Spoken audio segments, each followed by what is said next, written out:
Hello, welcome to Avian's Guide to Nami. I'm going to go through the runes, the masteries, the summoner spells, the items, a little bit of the gameplay commentary, and some of the laning matchups as well. Without further ado, let's go and explore the little fish that will wreak havoc in bot lane if you get really good with her. Nami's passive is Surging Tides. Whenever an ability that she uses hits herself or an allied champion, they gain a movement speed boost for a short duration. This is fantastic for escaping or catching up with enemies to secure kills. You can also use it to get to lane faster. Nami's Q is Aqua Prison. This sends a bubble to the target area, knocking up and stunning enemies in it. Fantastic for interrupting, securing kills, or saving allies. Nami's W is Ebb and Flow. Now this is a heal or a damaging spell. If you cast on an ally first, it heals the ally, bounces to an enemy to damage them, and then heals another ally. If you cast it on an enemy first, it hits an enemy and damages them, then heals an ally, and then damages another enemy. Bear in mind, it doesn't hit the same enemy twice, and it only bounces to allies or enemies if it's in the range of the circle as indicated on the screen now. Nami's E is Tidecaller's Blessing. Now this buffs yourself or an ally to do additional damage and slow on auto attack hits. This is fantastic for slowing the enemy and then following up with your Q if you cast it on yourself, or giving it to another person on your team such as the AD carry to do additional damage. Essentially it works as a red buff. Nami's R is Tidal Wave. This summons a huge wave that travels quite far at a reasonable speed and knocks up and slows enemies it hits. Any allies it hits actually get sped up by the passive. Now this is fantastic for disengaging, but if you're going to use it to engage or stop an enemy from escaping by cutting them off, you need to be absolutely certain you're going to hit it. I'd rather save this for disengaging. The runes I usually take are ×9 armor marks, ×9 armor seals, and a variation. This is up to you. I personally take ×9 ability power per level, but you can take base magic resistance or magic resistance per level, or a combination of them all. For quintessences, I always run ×3 gold per 10. The masteries that I run the majority of the time are 0, 13, 17. This makes me better at trading in the lane.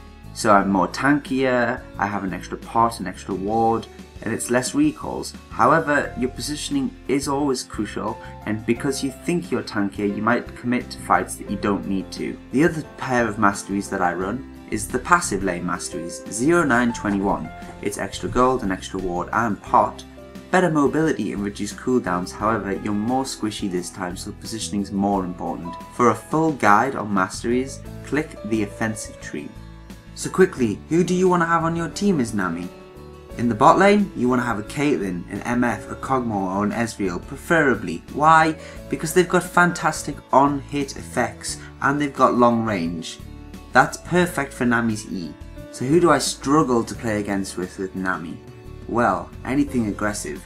Blitzcrank, Leona, Sona, Thresh. Horrible, so difficult to play against. So this game of Nidalee and Ezreal, who are against me and Caitlyn in bot lane. So most games you want to be building a Fairy Charm, 2 green wards, a pink ward and 2 health potions to start with. Then you want to grow into a Sightstone, a Philosopher's Stone, Boots and Chalice. Later on, you might want to consider getting a Kaja's Lucky Pick if your game is going really well. Late game, you want to be building into the Boots of Ludicity or Mercury Treads. You want to get a Mickle's Crucible and finish your Sightstone to get a Ruby Sightstone. For the 5th and 6th slots, you can see that you could get Aegis, Runic Bulwark, Abyssal Scepter, Athene's Chevalier's Rarity and Will of the Ancients. Now you may have noticed that I've skipped to about 5 minutes in game. My advice to you early game with Nami is to play completely passive using your heal to heal up, your Q to disengage, and your E on the AD carry who is your ally, just to do a bit of extra damage when they go to poke. Try and play passive, and if you need to, tell your AD that. The majority of the commentary is going to be when the jungler comes to gank, or a teleport or anything goes down, and you have to help your teammates gank the lane, and mid game and late game. Nami's potential is late game. Now this team fight, Caitlyn flashes and nets into the enemy, so Shen, who's ulting on Caitlyn, is able to get in range to taunt to follow up. Once that happens, I'm able to follow up with my Q. Please note that I save my Q for when the enemy is taunted, so I know that they won't be able to move and I will guarantee to hit it. Now after this gank, we come back to lane. You see I've come back with a stone and pink ward. Now I put this pink ward in the brush because at this point Shaco is coming to gank. I use my ultimate to engage, which Ezreal unfortunately dodges, and therefore we can't hit him. Now I use my Q on Nidalee, we're able to follow up and get one kill. Hecarim's coming to gank. Well, I've got a couple of spells left until I run out of mana. What should I do? And this is quite a big mistake because you see that I go to heal Caitlyn, but she dies anyway. If I'd have used my Q, would she have gotten away? That's not for me to decide. I should have used it and maybe guessed. Had I have aimed the ult differently, we might have actually killed Ezreal, which meant Caitlyn might not have died because the damage dealer would have died as well, that being Ezreal. Now following some ganks, I've gone toward Dragon. When I went toward Dragon, Caitlyn got a little bit caught. Now returning to lane, the first thing I do is put E on Caitlyn. Now Caitlyn hits an auto attack, so I follow up with a Q, hitting Ezreal because he's slowed. Remember, always E the enemy before you try and Q them. Then I'm able to follow up with R and we're able to secure a kill on Ezreal. This is an example of how good Nami can be mid-game. Putting the points in that E and hitting up with the Qs. Once your AD carry has a couple of items, if the enemy gets caught, the chances are they will die. Now usually if you get caught in the lane after you go to ward, remember not to trade and fight with people. Here Nidalee jumps onto me, and to get rid of her I E her and Q her. Surprising myself at the damage that I'm doing to her, I turn to kill her, but Hecarim then comes and I could have died there if he'd committed to it. My advice is to play passive and think of yourself as a support solely for other people rather than ever going 1v1 or risking your life. Staying in lane, Shaco's coming to gank for us. Now what do I want to be doing again? This E and the Q combo. Now what happens is he deceives into the lane and I'm able to put my E on Caitlyn, hoping that she can get an auto attack on Ezreal and that will slow him. Once he's slowed, I'm trying to follow up with my Q. You can see me aiming. I just miss and hit Nidalee, but that actually works out because it allows Caitlyn to hit Ezreal with the ult and Nidalee not to jump in the way, but unfortunately we were unable to grab a kill. Shaco gets a little bit optimistic and tries to follow up for the kill, unfortunately not getting it, so I have to get him out of there, just following just to make sure, and if their mid lane came down or anything, I'd be there to get Shaco out. Always follow your jungler if he goes into gank and commit, because he's coming to your lane and spending his time helping you. Make sure you make him get the best of that. Now here I want to talk about positioning. Hecarim charges in on Caitlyn, and if you notice my positioning, it's always at the back in a safe place. I'm never at the front near an enemy. So you can see Ahri's going in and I'm not putting myself anywhere other than at the back of her, in between my teammates. This allows you to always play safe. Another important thing to remember in this fight was I didn't have much mana, because if you're going to stick around for a fight and only have the mana to cast 2 spells, you're really going to struggle to be useful in that fight. It's better just to base. Here we go back into lane and get pretty cocky. We have no mana, nothing. And Hecarim and Annie decide to come and fight us again. Luckily, I'm able to ult Annie, saving Caitlyn from immediate bursts. And then when Annie turns on me, I flash away, luckily out of the tibbers, and manage to escape. Now I want to talk about ability use again. Remember I said use your E and follow up with the Q because the enemy's slowed. Here I don't do that, and I fire a Q blindly at an Ezreal without him being slowed. It misses. Now it's on cooldown and Shen gets stunned by Annie under the tower. Had I have had my Q, 2 things would have happened. Shen wouldn't have got stunned and taken this much damage, and Annie would have probably have died. Trying to get out of this situation, I do ward, and then I'm able to follow up with the Q, and we're starting to run away. Shen decides to go back in with Ahri. That's all great and we get a kill. However, we then make this decision to tower dance. Should we dive? Should we not dive? At this point, I waste my ultimate because I use it offensively. Remember guys, don't use it offensively. I know it's really tempting and you want to, but don't.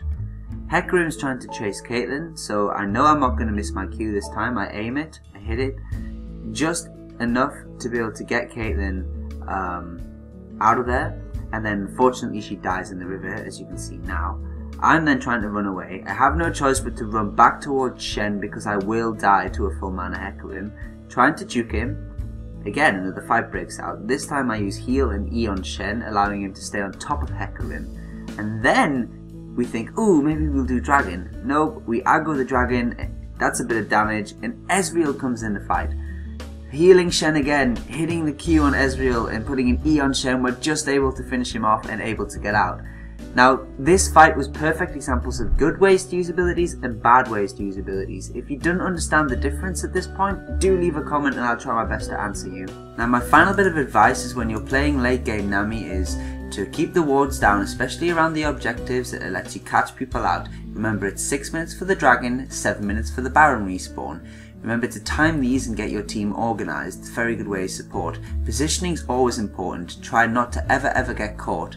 Remember to save all of your skill sets for defensive use. Here, you're about to see Hecarim engage in our entire team. I could use my ultimate and stop their team from following up and allowing us to kill him, but we don't know whether or not he'll escape. I decide to save it, and I'm able to split their team up using it. However, that does mean Annie and Wukong are able to nearly have a go at Caitlyn. Luckily I had my Q to save Caitlyn, but that could have been a whole different story.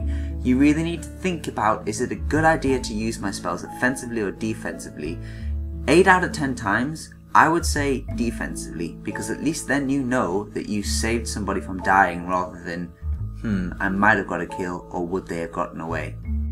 Now to commentate on the last fight, watch what I do here, this is crucial. I engage with Shirelias and use my Twin Shadows item to completely engage and go absolute 8 mode. Bearing in mind that we had the Baron, I'm able to go in there and I save my Q solely to save Caitlyn because I know that I've used my ultimate aggressively. Allowing us to engage as a team through sort of my sort of initiation has let us finish the game and rust up. If this guide's helped anybody, please give the thumbs up. Give me any comments for any questions you have. Remember to leave any feedback for what you'd like to see in the future. And that's all. I really enjoy making them and things like that. So if it's helped you out, make sure it helps someone else out. Share it with a friend. Thank you so much for watching, guys. I've been Avian and I hope you've learned something.